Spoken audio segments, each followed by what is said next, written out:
Healthy Lifestyle Crib presents. What's making it so hard to stay focused? What to do about it?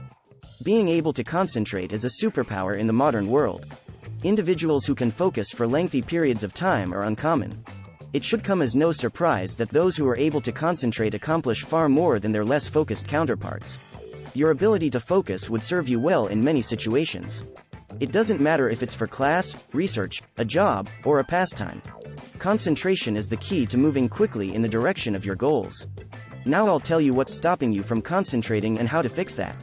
And right now, I know you're viewing this to avoid working. Still, I promise to make it worthwhile for you. Take out some paper and a pen. You should take notes on what you learn from this video. In this way, you can make the most of your time spent avoiding work. And get comfortable, because this one is going to be a long one. So, let's just go right in. We have two kinds of focus. Concentration, both scattered and directed. Focus that is widely dispersed is said to be scattered. Here we have a classic case of someone attempting to juggle multiple tasks at once. To do the dishes, while chatting on the phone, and preparing dinner. Or someone whose thoughts wander even as they try to concentrate. The vast majority of people act in this way. As a result, they scatter their focus across a wide range of interests. One major drawback to this mode of concentration is that the human brain is notoriously poor at rapidly transitioning between different tasks. Moving from one activity to another is not a seamless transition. To do this, your brain must load the current situation into its working memory. When you switch your focus from one thing to another frequently, you make your brain load and reload the relevant information repeatedly. In the end, you'll be mentally spent from constantly going back and forth, and you won't have accomplished much. On the other hand, we now have directed concentration. One way to acquire this state is to focus intently on one task while giving your undivided attention to nothing else. This is the target you should have in mind, and it is where the attention of successful people is typically focused. Just like a laser, they focus intensely on a single target. They focus only on the task at hand, performing it to the best of their abilities while ignoring any external influences. What steps can you take to keep your mind from wandering? This is a straightforward matter. Focusing effectively requires removing all potential sources of disruption. So, let's take a look at it like this.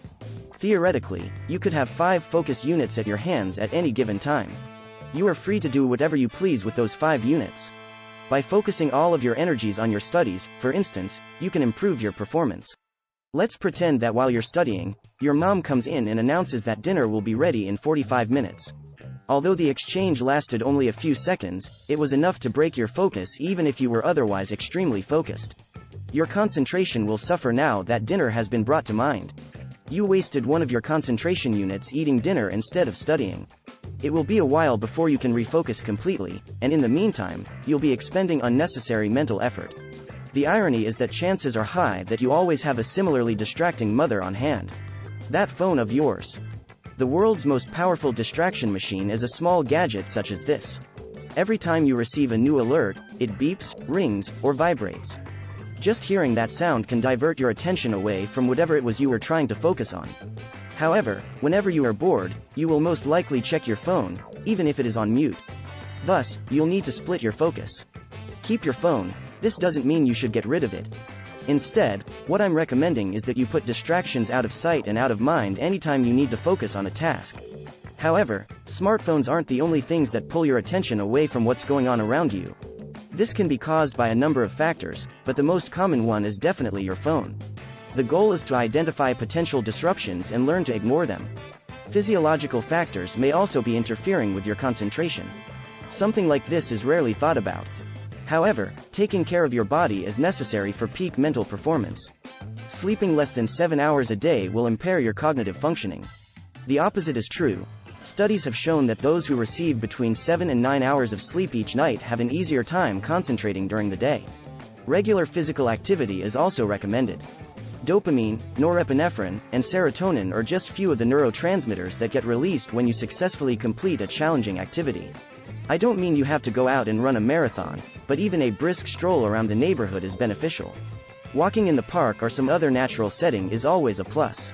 Equally crucial is ensuring adequate water intake. You may have noticed that your brain isn't quite functioning properly first thing in the morning. You're slightly dehydrated due to going without liquids for more than 8 hours, which is one of the causes. What you put into your body has a significant impact on how well it functions. Your brain will suffer if you constantly reward it with junk food and sugary drinks.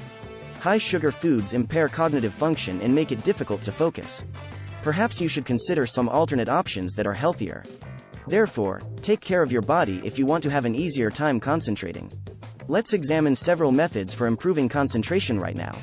You should know that concentration is a learned skill.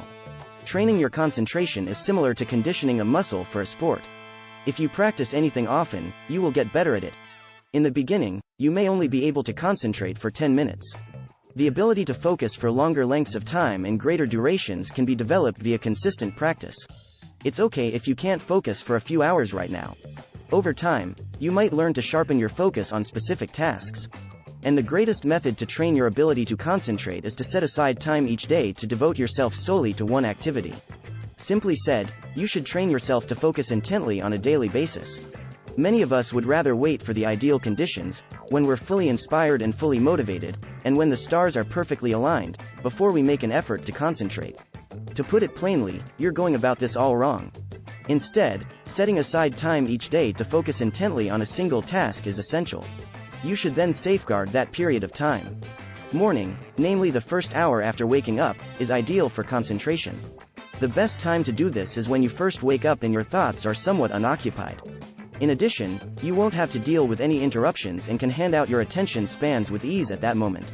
Many famous writers, thinkers, and artists throughout history have found inspiration in the early morning hours. Okay, but what about the afternoon? So, if you've had a hectic day, you've had a lot on your mind. And you're getting a lot of mental stimulation.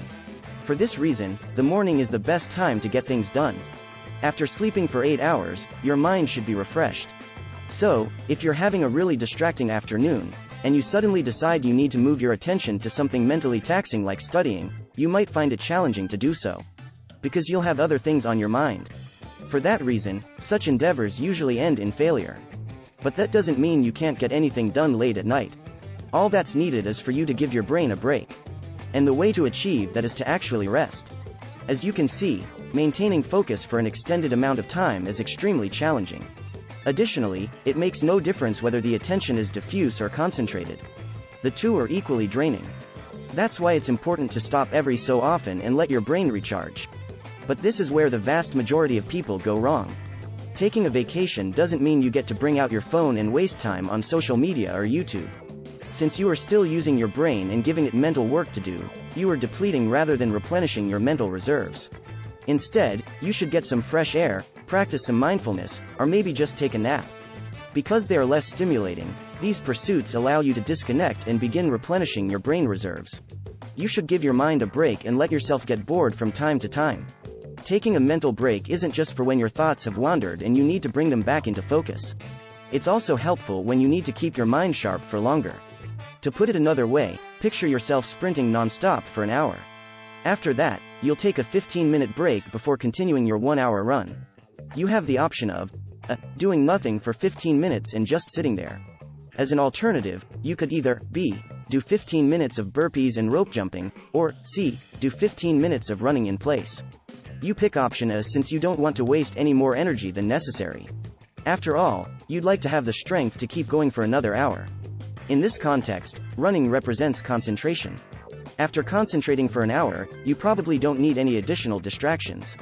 Watching TV or surfing the web won't entertain you, but rather drain your brain energy. Find something to do that is relaxing and doesn't need much concentration. Going for a little stroll is one of my favorite pastimes. Every time, I feel my mind re-energized afterward. The Pomodoro technique is the ideal method for balancing periods of deep concentration with shorter periods of mental rest. I'll be brief on this technique. You start by deciding on the activity you choose to dedicate your time and energy to. You should then devote your full attention for the next quarter of an hour, set your timer. When the alarm goes off, you can relax for 5 minutes before starting back up. After 4 sessions of 25 minutes, you should take a lengthier rest, typically 30 minutes. Of course, it can be less strict than that. Guidelines suggest working for 25 minutes before taking a 5-minute break. Depending on how difficult the assignment is, you have as much time as you need to do it. The videos I make often take 45 minutes to an hour to complete, and I break for 15 minutes in the middle. The easiest way to determine which combination works for you is to try them out and see what happens. Congratulations if you've stuck around this long in the video. Better concentration comes naturally to you. Due to the length of the video, I will now briefly review its contents. First, focus can either be dispersed or concentrated on a certain task at hand. You need to avoid being too dispersed and instead establish focused attention. Second, to keep from having your attention wander, it's essential to avoid interruptions. Each time you have to shift your attention, it costs you concentration points. It's mentally exhausting since your brain has to keep reloading the context. Third, look after your physical health. Physical well-being is essential for optimal mental performance. That includes things like making sleep a priority, working out frequently, drinking enough of water, and managing what goes into your mouth. Fourth, learning how to focus on a single task is a skill. Don't worry about concentrating right now if you can't. Concentration is a skill that can be developed like any other, and with regular practice, anyone can improve their ability to focus. Fifth, learn to focus every day. Stop wasting time waiting for inspiration to strike. Instead, schedule blocks of time during which you will devote 100% of your attention to a single task. Most people find that the morning is the best time to get things done because there are less interruptions and fewer mental tasks to complete. Sixth, relax and let your mind rest. Relax with some meditation, a stroll, or a nap. Don't do anything mentally challenging, like checking your email, and just let your mind wander. Focusing later in the day necessitates this. Seventh, get some rest at regular intervals. Concentrating takes a lot out of you. Take a break and you'll be able to concentrate for much longer. Verify that you are, in fact, relaxing, rather than subtly arousing, your mind. Eighth, if you need to get something done quickly, use the Pomodoro method. It's the optimal approach since it balances periods of concentrated work with frequent rest breaks. Make this method at least a part of your routine every day. We have reached the end of the video. You guys are awesome for sticking around to the finish. If you did, please hit the like button and subscribe button below. If you haven't gotten around to it yet. It's my hope that you'll be able to concentrate more effectively today than you did yesterday.